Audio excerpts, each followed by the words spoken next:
wanted to go ahead and try out doing a Money Talk Monday. So we're gonna wait for a couple people and then we'll go ahead and pretty much get started. Today, welcome. Today, plan on doing a discussion talking about cash flow, and cash flow is more of with your first paycheck. So, and with Money Talk Monday, I've been thinking about it about how why is it such a stigma that we discuss money or finances is one of those hush hush things. So gonna go ahead and try to do once every Monday, once a week. Gonna go ahead and try to go live and discuss just money talk Mondays. So yeah, all right. So pretty much, so I think first paycheck is always like the best place to go to, right? Like usually you're younger, you're just starting off, you just got your first job. And I think from there, that's really where your first habits begin to form. Because even if you haven't spoken about money or been spoken to about money, thought about money, before that, your habits haven't really been instilled yet, right? Like you haven't gone and really gotten a consistent paycheck yet. So I think once you actually go and you get your first paycheck, your first job, that's when it's actually really most important, because that's when it requires some action to go ahead and build up your habits.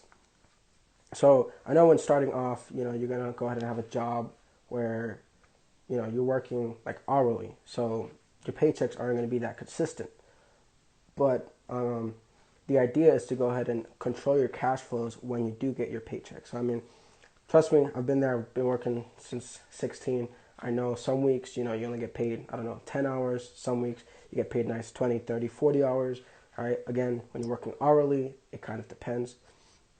But I think it's important to assess like your own personal situation. That's why, I'll never really tell you guys like, hey, go do this exact thing, because it depends on each person, right? It depends on where you are financially in your journey. But again, this is more of just discussing cash flows and perhaps when you go ahead and first start making money.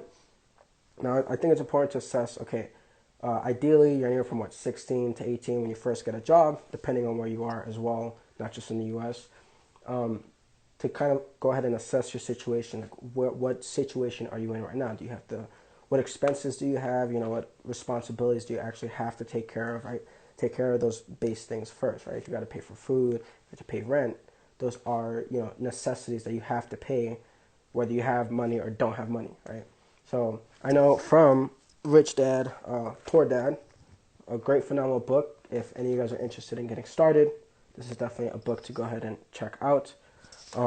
They talk about paying yourself first, but sometimes right, like especially again when starting off, it might not be as realistic or as possible for some people, right? Not millionaires yet, so it's like we're not able to pay ourselves, right? But I think it's important to understand what they mean by that. Like, make sure you have again your food paid off, rent. And ideally, when you're starting off 16 to 18, you don't have that many responsibilities. And then from there, once you've taken care of any sort of big key responsibilities, you can actually go ahead and pay yourself. What does that necessarily mean? Well, you can go ahead and pay yourself by investing in yourself, investing in your own education, perhaps. Again, that could be through any sort of books, maybe some online courses to develop your mindset, to develop your skill set in a particular, whatever field you want to go ahead and try to do. All right, if you're into coding, you can go ahead and try and do like a coding course. Welcome. But right, so go ahead and invest in yourself. Pay yourself first, or maybe you have a little more than $100 or something. You can go ahead and take some of that extra money and maybe start looking into also saving, building up some sort of a savings nest egg sort of thing. So when you do get like the surplus, right? Usually, let's say you work 20 hours, but this week you happen to work, let's say 30 hours for that week. You have those extra 10 hours. That's like what, $80 minimum wage, I guess, average. Let's round it off to 100, right?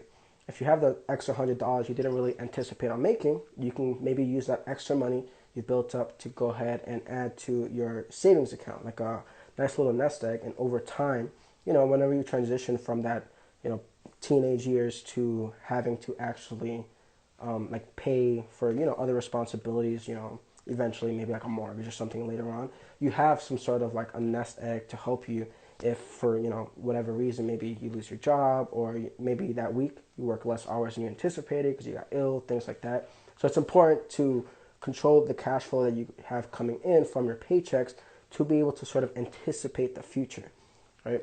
So again, when first starting off and you get your first couple paychecks, that's the most important time to go ahead and build up your money habits. Again, you can read, you can plan, you can think about it all that you want, but what really matters is the actions you take and the decisions you choose to implement after you've learned it, right? So, and once you start making that money, and okay, that's when you really build the habit. And again, from there, I personally would say, depending on your situation, right? Usually 16 to 20, you don't have that much to have to worry about, stress out about. But if you do have responsibilities, make sure those responsibilities are, of course, taken care of. But from there, go ahead and start investing in yourself. Control the cash flow. So, if you're making, I don't know, a couple $100 per week or per paycheck, right? You can go ahead and put $100 starting to go into, again, a savings account, maybe another $100 going into investing into yourself, whether that be courses, online courses, whether that be books, or anything extra to help perhaps develop your skills while you're starting off, in the workforce. Then from there, maybe another $100. If you have any extra, you can go ahead and build up even more, so you can eventually have your nest egg to where it has that nice 3 to 6 month cushion of expenses, right? Or if, again, you don't currently have expenses, I would actually recommend just not being afraid to just save up a bit more and more. And maybe if you want to start getting into investing, you can start reading up and learning a bit more on investing. If you are thinking about investing, I would definitely say go ahead and check out Rule Number 1 by Phil Town. Really great book. Broke down a lot of different concepts for me. You can also check out Money, Master the Game by Tony Robbins. And I mean, there's sources all over online. Follow us, check us out on YouTube. But I think there's too much of a concept of once you start making money nowadays, you have to go and invest. I mean, you don't. Take care of your own, necessities first. Make sure you go ahead and build up your nest egg. I think that's actually more important. I mean, with this pandemic, it's shown us like we never know what the future is going to hold. So, and if you think about it, if you have, let's say, 3 to 6 months saved up, right, or even 6 months to a year, I know some people with Bill Gates, his philosophy was to save up enough cash that Microsoft was able to run without making any additional money for an entire year. So from there, I mean, think about it. If you try to think like Bill Gates and you save up, let's say, a year's worth of expenses or future expenses, if you're not currently, paying for expenses, but you could see that being like an estimate, right? Maybe you try to look into estimates of rent, food, and all that. So when you move out, you kind of have an understanding of, oh, it's probably going to cost me this much, money. You can go ahead and say, oh, wow, I have a year's worth of time saved up. Because think about it, money is just a tool to be used, to buy us time or to buy some sort of resource, right? When you go ahead and use money to, I don't know, pay for gas or pay for this, pay for that, that's just us trading our time that we spent working to go ahead and acquire that resource, right? So if you have, again, 3 to 6 months saved up and, again, God forbid you don't, end up losing your job or something, well, now you have 3 to 6 months worth of time to go ahead and focus on applying for jobs, reapplying your skills or assessing your skills and testing them to develop them and get back into the workforce, right? But it all starts with your first paycheck, the first habits you build up when you go ahead and pretty much build up those habits from those first paycheck moving forward.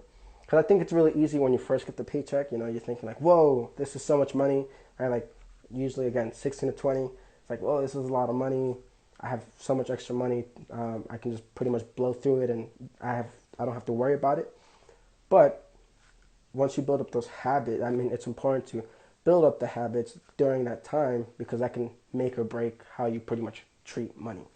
So I hope today's IG Life was helpful for you guys. Please let me know any concepts you guys want me to go ahead and share or talk about next week on next week's Money Talk Mondays. I'm going to try and make this weekly. Again, pretty much just talking about different concepts of money or investing or just money behavior, tips, anything like that. Feel free to comment. Make sure to follow Financial Devs. Wishing you guys all the best. Continue to persevere. Thanks for tuning in.